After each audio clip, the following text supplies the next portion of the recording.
Hi and welcome to the channel quick prep classes. My name is Sharak Saifi. तो बच्चों, आज की इस क्लास में हम बात करने वाले अपने एपिसोड नंबर 4 के बारे में, जो कि है हमारा डीएलएड एंट्रेंस एग्जाम की प्रिपरेशन से रिलेटेड। और हम सेक्शन को कवर कर रहे हैं पॉलिटिकल साइंस वाले। ठीक है, आप जानते हैं सोशल साइंस में 40 मार्क्स आ रहे हैं, तो इसके अंदर हमारा अभी स्टार्टिंग का जो पार्ट चल रहा है वो पॉलिटिकल साइंस से रिलेटेड चल रहा है।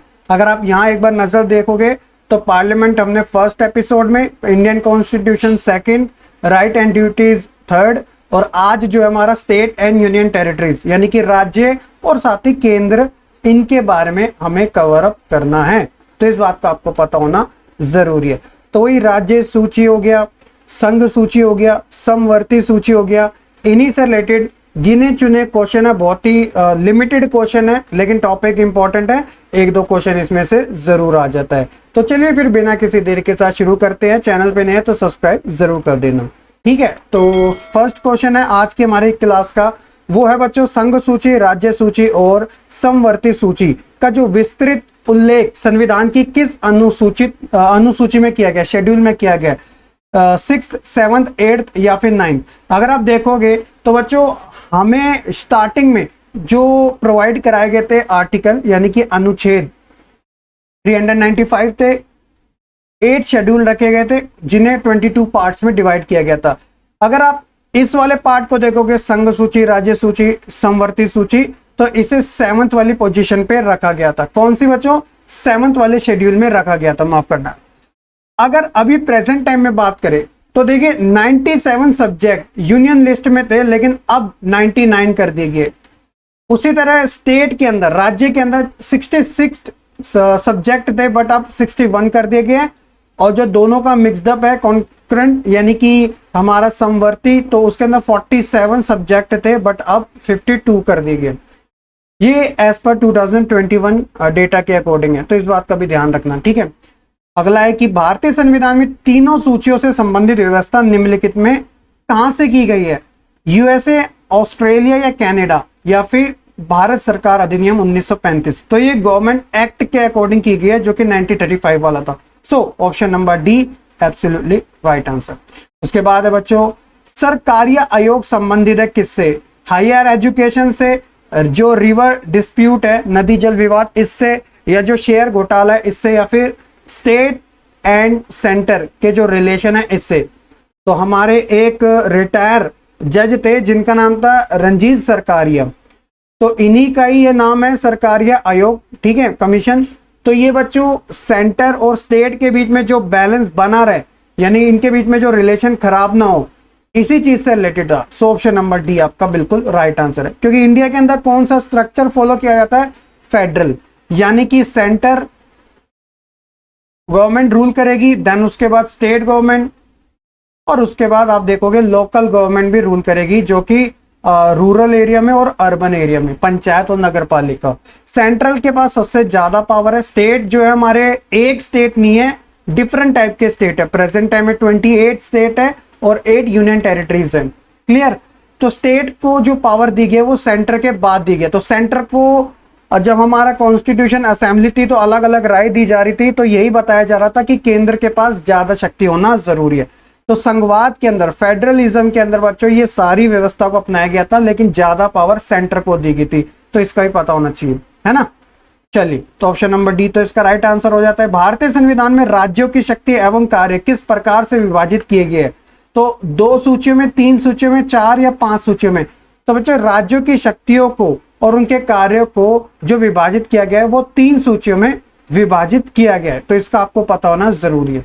अगला है हमारा केंद्र तथा राज्य के बीच शक्तियों के वितरण के लिए भारत का संविधान 3 सूचियां प्रस्तुत करता है, जो राज्य, केंद्र और समवर्ती। निम्न में से कौन से 2 अनुच्छेद शक्तियों के वितरण को विनिमय करते हैं? अनुच्छेद 4 और 5, अनुच्छेद 56 एंड 57, अनुच्छेद 141 एंड 42, या फिर 245 और 246। तो ये तो आर्टिकल वाला है, तो आर्टिकल देखिए कहीं से भी आ सकते हैं, लेकिन टॉपिक से रिलेवेंट ही आएंगे। तो यहां पर बच्चों आर्टिकल नंबर 245 एंड 246 के अंदर आपको सेंट्रल, स्टेट, इनका जिक्र देखने को मिलता है। तो आर्टिकल से रिलेटेड चाहे वो फंडामेंटल राइट्स हो, फंडामेंटल ड्यूटीज के हो, या फिर directive principle of state policy से हो, इन सभी के जो रेलेवेंट टॉपिक है जितने भी आपको दिए गए कॉन्स्टिट्यूशन में जिन जिन का आर्टिकल का जिक्र आ रहा है, इन 10 टॉपिक से रिलेटेड जो सिलेबस में पॉलिटी के, एटलीस्ट आपको वो पता होना जरूरी है। चलिए अगला देखते हैं। संघ और राज्यों की विधायी संबंधी का संचालन किस सूचियों के आधार पर किया गया है? तो ये बड़ा सिंपल सा है। अगर आप देखोगे संघ राज्य समर्थित तीनों के आधार पर किया गया, तो आप एक पर क्लिक तो करोगे नहीं, तो ऑब्वियसली आप डी पर ही क्लिक करोगे, ऑल ऑफ द अबव। उसके बाद की अविशिष्ट शक्तियां किसको सौंपी गई है संविधान के अनुसार? राष्ट्रपति को, संघीय संसद को, राज्य विधानमंडल को या राज्यपाल को? अविशिष्ट शक्तियों का मतलब वो जो कि ना ही सेंटर में आती है ना ही स्टेट में आती है। तो ये जो पावर है बच्चों वो संघीय संसद को दी गई है। किसे? हमारी संघीय संसद को दी गई है। तो इनके पास एक्स्ट्रा राइट प्रोवाइड कराए गए। उसके अलावा है बच्चों, भारतीय संविधान में केंद्र और राज्य सरकारों के कार्य क्षेत्र को संघ सूची, राज्य सूची, समवर्ती सूची द्वारा स्पष्ट किया गया। ठीक है, जो कार्य इन सूचियों में वर्णित नहीं है वह किसके क्षेत्र में आते हैं? तो ये वही बात होगी बच्चों, ये आएंगे स्पेशली, मैंने आपको स्टार्टिंग में बता दिया था कि सेंटर को ज्यादा पावर दी गई है, तो संघ में ज्यादा शक्तियां इंक्लूड की जाएगी। तो ये जो अधिकार है जो ना कि आपको राज्य में मिलेंगे ना ही केंद्र में मिलेंगे, तो वो हमें संघ में ही देखने को मिलेंगे, क्योंकि जो अविशिष्ट शक्तियां हैं वो संघीय संसद में प्रोवाइड कराएगी। ठीक है, चलिए आगे देखते हैं। भारतीय संविधान में अविशिष्ट अधिकार किसके पास है? तो वो केंद्र के पास ही है। ठीक है, वही बात होगी। अविशिष्ट विषयों पर विधि निर्माण करने का अधिकार किसके पास है?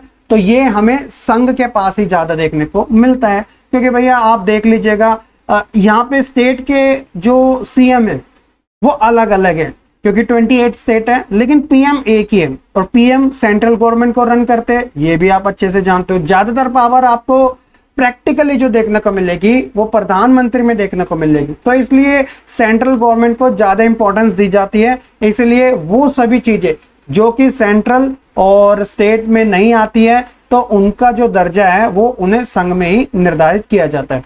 आगे देखिए, कौन सा कथन इसमें से सही है? संघ सूची के विषय पर विधि निर्माण अधिकार संसद को प्राप्त है, ठीक है। राज्य सूची पर राज्य को, ठीक है।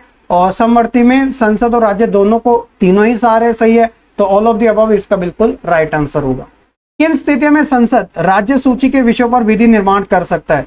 तो देखिए, तीनों जो सिचुएशन है, चाहे वो इमरजेंसी की हो, या 2 या अधिक राज्यों की सहमति हो, या अंतरराष्ट्रीय संधि या समझौते हो, उसे लागू करना हो, इन सभी सिचुएशन में वो कर सकता है। वही बात आती है, पावर जो है वो इसी के हाथ में ज्यादा, तो ऑल ऑफ द अबव इसका राइट आंसर कहलाया जाएगा। केंद्र राज्य संबंधों पर विचार करने के लिए सरकारी आयोग का गठन कब हुआ था? तो मैंने आपको बता दिया, जो रिटायर रणजीत सिंह सरकारिया थे उन्हीं के नाम से ये सरकारी आयोग बना है, जिसमें सेंट्रल एंड स्टेट के जो रिलेशन है वो बैलेंस में रहे। तो ये जो बनाया गया था वो 1983 में बनाया गया था, ये भी आपको बताना चाहिए। लास्ट है बच्चों, समवर्ती सूची में लिखे जो विषय उस पर अधिनियम बनाने का अधिकार किसके पास है? ऑब्वियसली वो जो राइट है वो स्टेट के पास भी है और हमारी संघ के पास भी है, तो इस बात का ध्यान रखना। तो मैंने लिमिटेड ही क्वेश्चन रखे सेंट्रल एंड स्टेट के बारे में, ताकि आप अच्छे से समझ सके, क्योंकि आपका सिर्फ 10 नंबर का ही पॉलिटिकल का सेक्शन आएगा, और उसके अंदर भी आपको 10 टॉपिक अलग अलग दे रखे हैं।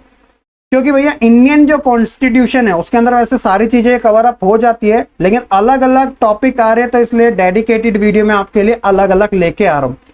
तो ये आज की जो हमारी वीडियो, इसके अंदर मात्र 14 क्वेश्चन रखे, क्योंकि इसके बाद जो क्वेश्चन आएंगे, लाइक एग्जांपल की मैं आपको बता देता हूँ, फेडरलिज्म संघवाद हो गया, पावर शेयरिंग हो गया, सत्ता का बंटवारा हो गया, ये जो टॉपिक्स है वो हाईली चांसेस होते हैं जिनमें से ज्यादा आपसे पूछा जाता है। जैसे मैं अगर आपको यहाँ पे दिखाना चाहूं, तो यहां पर आप देख सकते हो,